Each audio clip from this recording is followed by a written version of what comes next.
महीनों से चल रही जंग में रूस ने अब एक ऐसा घातक हथियार उतार दिया जो पिछले कई दिनों से यूक्रेन के अलग अलग इलाकों में कहर ढा रहा है। रूस ने अपने खतरनाक हथियार UR-77 मैचुरित से मारियोपोल के अज़ोवस्ताल स्टील प्लांट पर फिर हमला किया।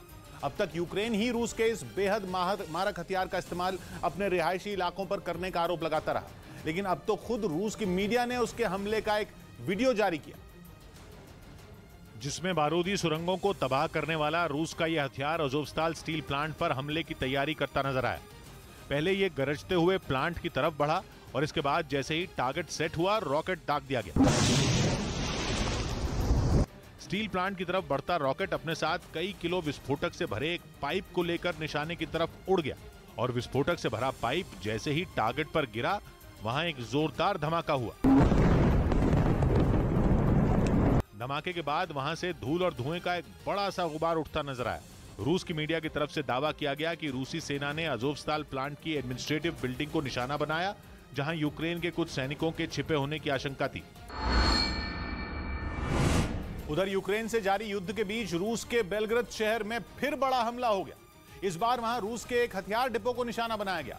पिछले करीब एक महीने में यूक्रेन की सीमा के पास बसे रूस के इस शहर में यह तीसरा बड़ा हमला है, जिसके बाद रूस का हथियार डिपो आग की भीषण लपटों में घिरा दिखाई दिया।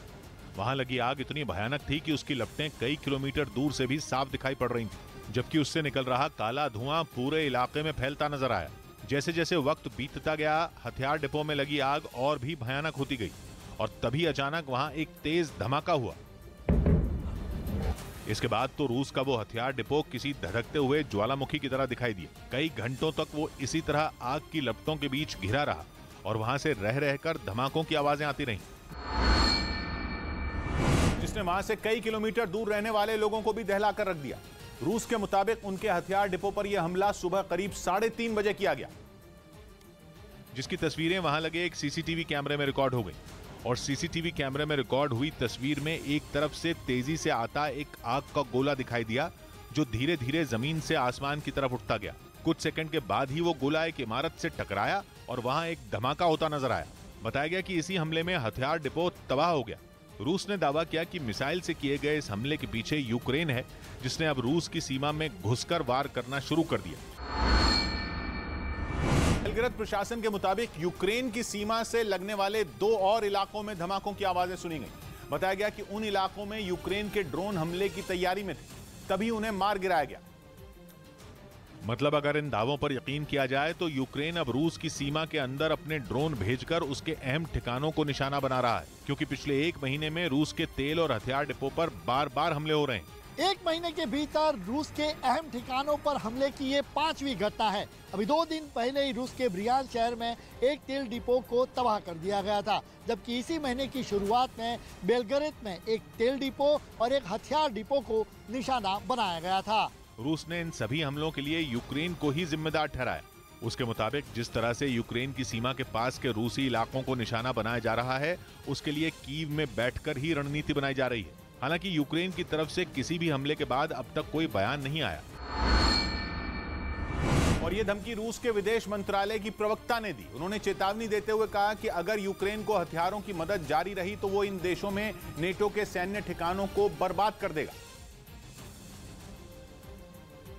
यानी यूक्रेन से जारी जंग के बीच रूस ने एक नया मोर्चा खोलने का ऐलान कर दिया। उसने सीधे सीधे दुनिया के 2 बड़े देशों को चुनौती दे दी कि यूक्रेन की मदद की तो अंजाम भुगतना होगा। इसके साथ ही रूस ने दूसरे नेटो देशों को भी चेतावनी दी कि अगर उन्होंने जंग में यूक्रेन को हथियारों की मदद नहीं रोकी तो उनके सैन्य ठिकाने भी सलामत नहीं रहेंगे। और रूस ने इसके पीछे जो दलील दी वो हैरान कर देने वाली थी। रूस के मुताबिक नेटो की मदद से यूक्रेन में मौतें और खून खराबा बढ़ रहा है। यानी रूस की माने तो यूक्रेन हथियार मिलने के बाद जिस तरह से उसका मुकाबला कर रहा है, वो वहां लोगों की मौत की वजह बन रही है।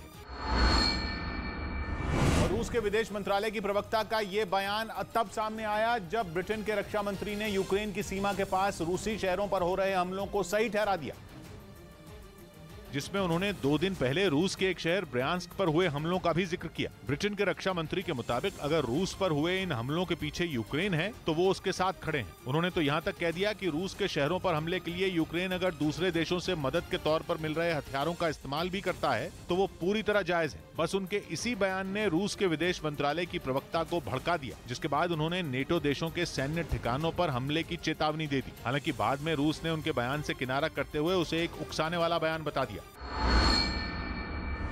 उधर यूरोप के दो बड़े देशों पर रूस के बड़े एक्शन के बाद कूटनीति के सारे समीकरण बदल सकते हैं। नेचुरल गैस तो केवल बल्गेरिया और पोलैंड की काटी गई है, लेकिन चेतावनी पूरे यूरोप को दे दी गई। अचानक रूस की गैस कंपनी ने इन दोनों देशों को होने वाली नेचुरल गैस की सप्लाई बंद कर दी, जिसके बाद इन दोनों देशों के लिए नेचुरल गैस का संकट खड़ा हो सकता है। नेचुरल गैस की पेमेंट की शर्तों पर यूरोप के कई देशों के साथ रूस लगातार बातचीत कर रहा था, लेकिन बल्गेरिया और पोलैंड झुकने को तैयार नहीं थे। रूस का कहना था कि पेमेंट उसकी करेंसी रूबल में होनी चाहिए, लेकिन ये दोनों देश पेमेंट डॉलर में कर रहे थे। आखिरकार रूस ने गैस की सप्लाई रोक दी। रूस ने पूरी दुनिया को बता दिया कि या तो उसकी शर्तों के आधार पर चलना होगा या फिर सफर रोकना होगा। साफ कर दिया कि रूस सिर्फ कहता नहीं है बल्कि करता भी है। रूस ने गैस की सप्लाई काट कर यूरोप को एक बेहद सख्त संदेश दिया है। जबकि यूरोप के कई देशों में अब भी रूस से गैस पहुंच रही है। पोलैंड और बल्गेरिया में पाइपलाइन के जरिए रूस से गैस पहुंच रही थी, जिसे रोकना कोई मुश्किल काम नहीं था। पोलैंड तक पहुंचाई गैस पहुंचाई जाती थी यमल यूरोप गैस पाइपलाइन से। यह पाइपलाइन रूस से बेलारूस होते हुए पोलैंड तक पहुंचती है। ये एक बहुत लंबी पाइपलाइन है जो रूस में यमल नाम की जगह से शुरू होती है, जहां बहुत बड़े ऑयल फील्ड हैं जहां से गैस निकाली जाती है। इसी पाइपलाइन से पहले गैस पोलैंड से जर्मनी तक भी पहुंचाई जाती थी, लेकिन बाद में नॉर्ड स्ट्रीम प्रोजेक्ट से जर्मनी तक गैस पहुंचाई जाने लगी थी। दूसरी तरफ बल्गेरिया है, जिसकी सीमा काला सागर से लगती है। जिस पाइपलाइन से पोलैंड तक गैस पहुंचाई जाती थी उसका बल्गेरिया से कोई लेना देना नहीं है। बल्गेरिया तक गैस पहुंचाई जा रही थी तुर्क स्ट्रीम गैस पाइपलाइन से। यह पाइपलाइन काला सागर के बीच में बिछी है। रूस से होती हुई सीधा यह पाइपलाइन बल्गेरिया पहुंचती थी। इसकी कुल लंबाई है 930 किलोमीटर। मतलब यह कि बल्गेरिया और पोलैंड की सप्लाई रोकने से किसी और देश को हो रही गैस की सप्लाई पर असर नहीं पड़ेगा। अब तक बल्गेरिया अपनी जरूरत की 75% गैस रूस से ले रहा था और पोलैंड 54% गैस का इंपोर्ट रूस से कर रहा था। लेकिन पूरे यूरोप को एक सख्त संदेश तो पहुंच ही जाएगा। ऐसा भी हो सकता है कि अब तक रूस की शर्तों को गंभीरता से न लेने वाले देश नई शर्तों के सामने झुक जाएं। जिसका सीधा मतलब यह है कि पुतिन की यह चाल मोल भाव का एक नया रास्ता खोल सकती है। अब तक रूस की तरफ से कई बार कहा जा चुका था कि गैस की पेमेंट रूबल में ही करनी होगी, लेकिन कोई सख्त कदम नहीं उठाया गया था। इस बार की कार्रवाई के जरिए रूस ने यूरोप को एक सख्त संदेश दे दिया। बल्गेरिया और पोलैंड में इस कदम के बाद गैस की किल्लत खड़ी हो सकती है। हालांकि पोलैंड का दावा यह है कि उसके पास नेचुरल गैस का स्टॉक 70% से ज्यादा है। मतलब यह कि सप्लाई बंद होते ही किल्लत नहीं होगी। हालांकि यह स्टॉक अब तेजी से खत्म होने लगेगा। बल्गेरिया और पोलैंड का दावा यह है कि वो गैस के दूसरे विकल्पों की तलाश बहुत जल्द कर लेंगे, लेकिन यह काम भी आसान नहीं है। असल में नेचुरल गैस की सप्लाई करने वाले सभी देश जितनी भी गैस निकालते हैं, उनके पास आमतौर पर उतनी गैस के ग्राहक भी हैं। इसलिए अचानक बहुत बड़ी सप्लाई का ऑर्डर लेना किसी भी देश के लिए आसान नहीं होगा। और यूरोप की यही परेशानी पुतिन की सबसे बड़ी ताकत है। इसीलिए यूरोपियन यूनियन के लगाए आर्थिक प्रतिबंधों के बाद रूस ने नेचुरल गैस को एक बड़ा हथियार बनाया था। और रूस ने अप्रैल की शुरुआत होने से पहले ही यह साफ कर दिया था कि गैस की पेमेंट रूबल में ही ली जाएगी। साफ कहा था कि रूबल नहीं तो गैस नहीं। रूस का यह फैसला आर्थिक प्रतिबंधों के बाद आया था, क्योंकि रूस के बैंकों पर हुई कार्रवाई के बाद डॉलर में मिलने वाली रकम उसके लिए मुसीबत बन रही थी। जबकि कई देश ऐसे थे जो अब भी डॉलर और यूरो में पेमेंट करने की जिद पर अड़े थे। ऐसे देशों में पोलैंड और बल्गेरिया का नाम शामिल। रूस ने इन सभी देशों को एक विकल्प और भी दिया था। विकल्प यह था कि वो रूस के बैंकों में अपना खाता खुलवाएं और वहां से अपने डॉलर या यूरो को रूस की करेंसी रूबल में बदलवा लें। हालांकि रूस ने यह रूबल फॉर गैस वाला नियम पूरी दुनिया के लिए लागू नहीं किया, बल्कि केवल उन देशों पर लागू किया जिन्होंने या तो रूस पर प्रतिबंध लगाए हों या प्रतिबंधों का समर्थन किया।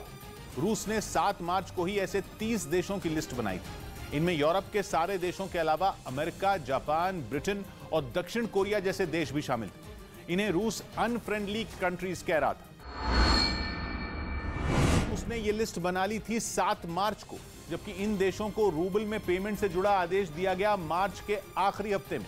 इससे साफ है कि आर्थिक प्रतिबंधों के ऐलान के साथ ही रूस ने अपने अगले कदम की तैयारी कर ली थी।